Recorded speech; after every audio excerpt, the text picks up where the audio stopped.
खरंच पुण्यात पुरंदरमधनं विमान उडणार का आणि ते अंदाजे कधीपर्यंत उडणार? बघा, देशात कुठेही विमानतळ करायचं असेल तर जागा ही राज्य सरकारनेच द्यावी लागते. कुठेही देशात तुम्हाला विमानतळ करायचं आहे तर आज जेवढी विमानतळ झाली ती सुद्धा इथून पुढे सुद्धा राज्य सरकारने जागा दिल्यानंतर पुढचं काम आमचं असतं.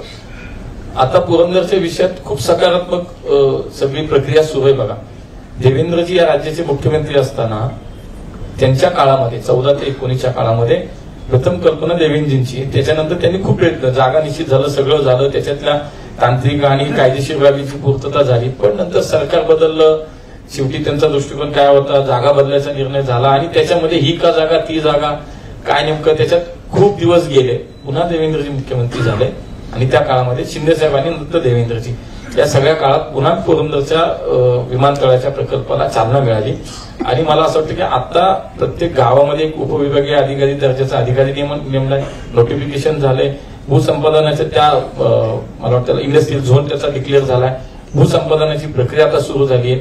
थोडे काही विषय असतील, अडथळे असतील तर मुळात भूमिपुत्रांना न्याय देणे, कुठल्याही सरकारची ती भूमिका आहे की कुणालाही भूमिपुत्राला त्याचं नुकसान होणार नाही, त्याला न्याय दिला पाहिजे. आणि त्याच्यातनं हे विमानतळ निश्चितपणे मी तुम्हाला सांगतो, राज्य सरकारचं भूसंपादन आता प्रक्रिया इतकी वेगाने चालू आहे.